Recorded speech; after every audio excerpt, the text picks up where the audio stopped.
Welcome to Unforbidden Truth. I'm Andrew. On this week's episode, I'll be speaking with Iowa murderer Kirk Levin. Kirk Levin is convicted of murdering his mother by choking and stabbing her to death. He's also convicted of kidnapping a woman, which happened shortly after he killed his mother. Kirk was released from prison on New Year's Day, 2013. He had served 2 years of a 5-year prison sentence for burglary. Kirk murdered his mother just 2 days after being released from prison. Kirk was arrested for third-degree kidnapping. At the time, the authorities had no idea he was responsible for his mother's murder. I speak to Kirk about his life growing up, his criminal lifestyle, the cases that landed him in prison, and how he spends his days incarcerated. Here's my interview with Kirk Levin. You have a call at no expense to you from Kirk Levin. an inmate at Iowa State Penitentiary in Fort Madison, Iowa. What was your childhood like growing up? I would say mostly normal. There wasn't really anything like traumatizing, I guess you could say, that was of note. Not that I could think of, at least. Did you ever go through any type of abuse growing up as a child? Physical, yeah, it was more like punishment-wise. I guess you could say it was a little more than what the average person would go through, but it's not like it was like sexual abuse or anything like that. Was that like with a belt or hand, or was that like closed fists? Hand, fists. There was like I can't remember what it's called. It was a sort of like a what a helper would use in a sport that's called schutzen. It's like one of those soft leather batons that's used to hit dogs with. Who was that done primarily by? Was that your mom or dad, or? Oh, just my father. Yeah, it was mainly a lot of the times like when I get in trouble. That's basically what would be my punishment, or if he gets mad or something like that, ends up getting yelled at and screamed, choked around, and thrown around, and a whole bunch of stuff like that. It would happen pretty more than normal. What was your behavior like growing up as a child up until your teenage years? I'm pretty sure I was in trouble a lot, but more so in my teen years. I don't really remember much of my years before my teens. I just know I got in trouble a lot for like stealing and lying or bad behavior, I guess you could just say. When you say stealing, are you talking about shoplifting or burglarizing homes, or? Yeah. Oh, all of that, yeah. I wasn't behaving very well. I was, let's say, the first thing I can remember stealing when I was a kid was from a Pomida store. It was like a little toy that I put in a cup, and no one really found out about that. But it just kind of graduated from there. Like from Walmart, I would steal Nintendo DS games. Let's see, just stupid little knickknacks. Really, nothing really worth valuable. A whole bunch. I stole Yu-Gi-Oh cards. And you started robbing people's homes then too? Yeah, pretty much. It pretty much graduated from there. Wasn't really like a strong arm type deal or anything. It was always when someone wasn't home, and it was basically just a few homies around where I was living at. Let's see, most valuable thing I can remember is a laptop and I think some porno DVDs, I think it was a PlayStation and a bunch of games with it. Other than that, it wasn't really like a bunch of money or anything like that. Just a bunch of dumb shit. I really didn't care if I got in trouble or anything like that. It was one of those things where I just never really thought about anything afterwards. When I broke into the homes, I was successful the first day I did it, but the people whose homes I broke into, they called the cops. And so the next day, I didn't even think about it. The next day I went walking, broke into another house, and the local sheriff just happened to be driving by and found me with a backpack, and so I got caught for all of it. What was the consequences then? Trying to remember. I think at the time I didn't go to juvie for it. I don't think anything serious happened out of that, but it was more so later on when I was running from home, I would steal a family car, and it just happened so many times that I ran from home. Parents finally said, "Screw it," and it sent me off to juvie. And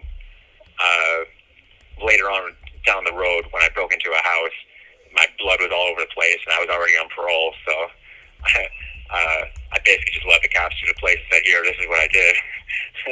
It wouldn't be long before they would find me anyways. Have you been diagnosed with any mental illnesses prior to being incarcerated or since, for that matter? I think as a juvie, when I went to juvenile treatment, they gave me a whole small list of things. I can't remember the exact list. Antisocial was one of them. Typical anti-authority. I can't remember exactly what that one was called. My mom was bipolar, so I probably got bipolar a little bit. I'm not exactly sure if I was or wasn't diagnosed with that one. I've always grown up with a learning disability, behavior disability, I guess you could say. I went to a special class for it. I can't exactly remember what it was called. So you were in like special education classes. You just don't know what diagnosis landed you in there. Yeah, what exactly was it? Was a bad behavior one. Not disability. It was more of a I can't remember the name. I'm pretty sure. I can't remember the other one. Not psychotic. What was the other one? The serial killer diagnosis. The typical serial killer psychopath. Diagnosis. Psychopathic tendencies. Yeah, that one. Yeah, that one. Yeah. I couldn't remember it. Yeah, I'm pretty sure that was diagnosed a few times. Do you think you're a psychopath? It fits, but it's more of a thing of trying to have the self-awareness to tell myself I don't have to be that way. What fits from the psychopathic traits that you can notice about yourself? More so the fact of the lack of empathy, or just the thing of not really caring about how my actions impacted someone else, or how if I don't care and I still do it, and just more so how I've been that way my whole childhood, basically. Like everything I've done is just without a care for anyone else. Does that still happen in your life from time to time? Yeah, especially in here. It's just there's no one in here really that I care about, so it's just more so that I just continue that. It's more like with people I talk to now, it's more that I make an effort to be able to want to care for like my pen pals or whoever like that. It's more so it's hard to actually care for them because it's hard to think about them when you're not there or not talking to other people. It's hard to be able to start having more human emotion towards people who you don't see or talk to or anything like that. And especially for me, it's even harder to connect to other people just because I'm naturally antisocial. I've been trying to break myself out of the habit of, so what? I've come across multiple news articles talking about fantasies you had as a teenager. What are the details surrounding all of that? I went to treatment like a lot for those types of behaviors and those thoughts. It was more so because I was writing down stories of those type of violent and angry thoughts like that. Basically different fantasies of like hurting people or especially hurting women and stuff like that. And I went through a lot of therapy for that, for like talking to therapy and not really participating a lot. So I'm sure like if my parents had like documents or anything like that they had from records from talking to a therapist, and I'm sure they would have put that into my court documents or sent it in if they were really trying to participate. Because I know when I ran from parole one time, my dad and stepmom were all gung ho about he's going to hurt someone. He's planning on hurting someone, when really wasn't the case at all. And so I'm sure when I went to court, they would have put in all the entered in all the documents of whatever they had saved up from when I was in treatment.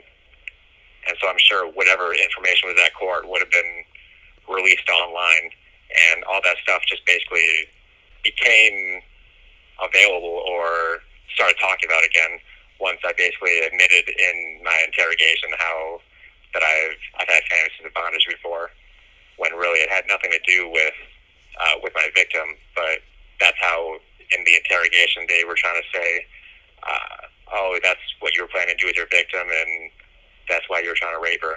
The victim being what, your mother in this case, or the one that you kidnapped? No, the one I kidnapped, yeah. With that being said, let's talk about both cases in which you're in prison for. So you're convicted of killing your mother on top of kidnapping a woman after the Right. murder. Right. So can you walk us through the entirety of events that led up to both crimes? It was more so kind of started before I got out of prison. My mom bought me a Christmas bag, and that had like a variety of a bunch of candy in it, and so I traded some of that for a bag of coffee, which is like $2.50 or something, whatever the cost is, because someone was saying, "Oh, I have a stick of weed that I'm trying to sell and selling for cheap." I'm like, okay, so it was basically nothing to me at the time, and I just basically bought it because I wanted to try it when I got out, basically the celebration of getting out of prison, and I wanted to try it, so I said, why not? And I got out, and when my mom went to sleep, I basically tried it myself, and it wasn't working for a while, so I just said, okay, screw it, take the rest of it. So I smoked the rest of that, and it took a while, but finally it started to kick in, and then it just snapped, basically. Things kind of went dark for a while until I remember waking up like outside, but I was standing up and outside in the snow, and I look back, and my victim is crying in arms of someone who stopped by, and I just didn't know what to do, so I just remember running, ran into a creek, and just kept going until I finally got picked up by the cops. Let's see, it wasn't until like the second interrogation, I think, until they finally said, we can't get a hold of your mom. And I was basically telling them, call my mom, I don't know where the car is, because they were asking me where her car was at. I'm like, I don't know. And so I'm like, okay, here, call her. And so they finally do a wellness check, and that's when they tell me that she was dead. And I just remember crying the whole time. And this was all after smoking weed? Yeah. Was there anything else you did? You were just smoking weed, you weren't doing anything else? It wasn't laced with anything, or?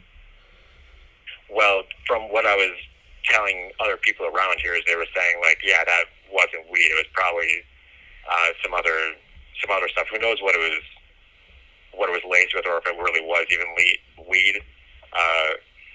Because they were telling me, like, yeah, that's not what weed was supposed to do. And I'm like, at the time, I was like, well, I just thought weed was weed. I didn't know there was other shit to it. It was my first time. I didn't know what it was supposed to be, so I just did the whole thing no matter what. You don't remember how much you had taken or you had smoked that night? It was like a 3 or 4 inch long, thin stick. I don't know if that's really descriptive of anything or not, depending how diluted or how pure it was. I don't know all the factors of that, but yeah, I took the whole thing, however much was in it. So, of course, for me being my first time, it must have fucked me up more than I thought it would. So you don't remember the murder of your mother at all? You don't remember the incident at all? There are certain, like, images in between, like, certain things I remember seeing, but there's no real order to it all. It's, even after, like, 7 years, I think it's still a mess. Like, the whole hours long in between where I started and the whole time where I had my victim, it's just a complete mess. I don't really know how to describe it or how to say what I remember seeing, because I remember being like in the barn with my victim, but it's not really something I can remember saying, oh, I remember being in control at this point. It's more of a thing where I can see without looking. I don't know if that makes sense. Basically saying, yeah, I remember seeing this, but I don't remember. I don't know if it's what I remember or if it's a detail I remember reading from the transcript.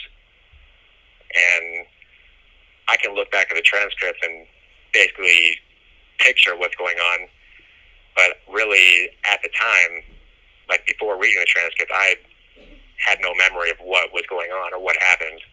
After the killing of your mother and the kidnapping, you're in a car with the kidnapping victim, and she's actually tied up, and Okay. you're driving and you hit a patch of ice near a farm. later that day, and a farmer comes outside and he's alerted to the fact that you had kidnapped this woman. What happens after the fact that you've been outed as kidnapping this woman? What's the aftermath that follows that day? I'm pretty sure that was shortly between when I was in the snow, because that was when I was looking back, and that was when she was basically at the people's truck, and that was when I basically just ran forward, just ran away from them, because I wasn't sure what else to do. And it was like a few hours worth when I was running along a frozen creek, and ended up running to a barn where there happened to be a cop that was basically patrolling the area and happened to be at that property, and basically saw me peeking around the corner and around the corner of a barn, and basically got me there, put in handcuffs, put into a cop car, and taken to the station basically. There wasn't really anything that happened after that. So how do you feel after you're in handcuffs down at the station? What's going through your mind? Confused as hell. I can remember that part. Really wasn't sure exactly what all happened. I was basically still coming out of the weirdo phase, I guess you can say. Really didn't know what to think, because knowing my past and knowing like what my thoughts have been as a teen, it was surprising to me at that point, but it wasn't. It was just surprising that I would have actually gone through with it, because I wasn't exactly sure what all I did go through with, as far as fantasy-wise, or if I did actually hurt her or not. And I really didn't know exactly what all happened until they started talking to me. And at that point, it was just basically all downhill mentally-wise. So once they start talking to you about the crime, does everything start to click in your head? Do you start to remember then? No, at that point, it was still all a mess, really. It was still a mess, even when they were telling me what exactly happened, or they were asking me like why I did it, or asking me what all happened, and wanted me to try and explain things to them. It didn't make sense to me even at that point. Really, I had like a few like mixed images or maybe memories at that point, but I wasn't exactly sure like when that was. So it was hard for me to remember or to know what exactly was going on. But it was at that point. But at that time, it was still where I could believe it, knowing how I was. But when I got out of prison, it wasn't something I wanted to continue. It was all, I guess, positive hopes and dreams. I guess I would call it. I didn't want to continue the criminal lifestyle, the criminal thoughts and stuff. I didn't want to continue that when I got out of prison. So I was hoping I'd be able to make a clean start. And so it was just one of those things where I really couldn't believe that I went through with what happened, knowing I just got out of prison. So you're arrested and charged with the murder of your mother and the kidnapping of a woman, and you're ultimately sentenced to life in prison. How'd you feel once that sentence was handed down to you? Well, of course, felt like my life was over, of course. But it kind of sucked knowing that that's what I was charged for, with knowing I did that to my own mom.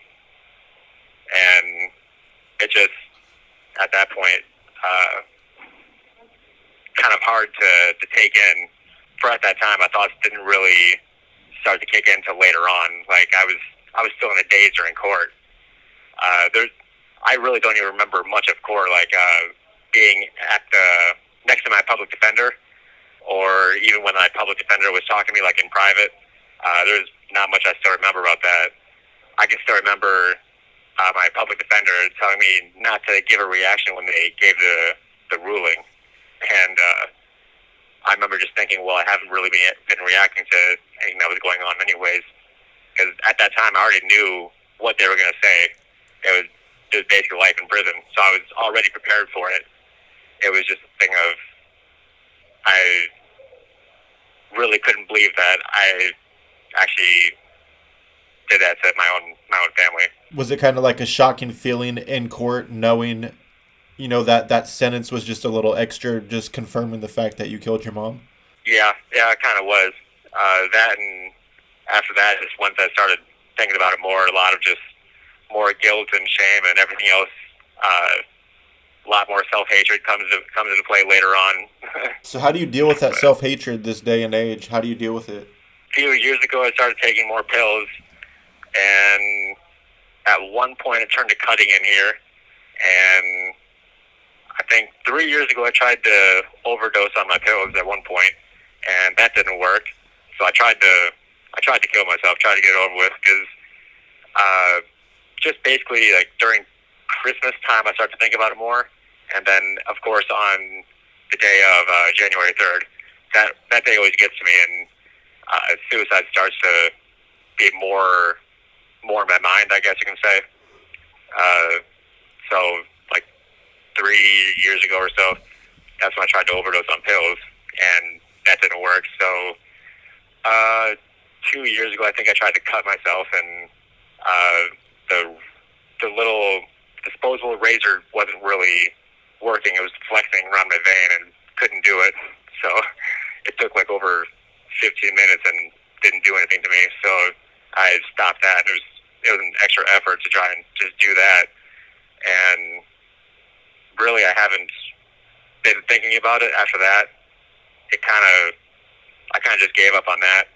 So I'm more just trying to cope with my own thoughts, how to deal with my own guilt about it. More just thinking about it, not really trying to act more on suicide. It's more just coping and dealing with it. If you could go back in time, what do you think you could have done that could have prevented not only the murder of your mother, but the kidnapping? Probably tell that guy I'm not interested in buying weed. That's about one of the only things I can think of at that point. Because I know if that never would have happened, I wouldn't even be in prison. I'd still be living my life. My mom would be alive. Never would have happened to my victim. Everything would have changed. I know for a fact that's what would be the deciding factor on that part.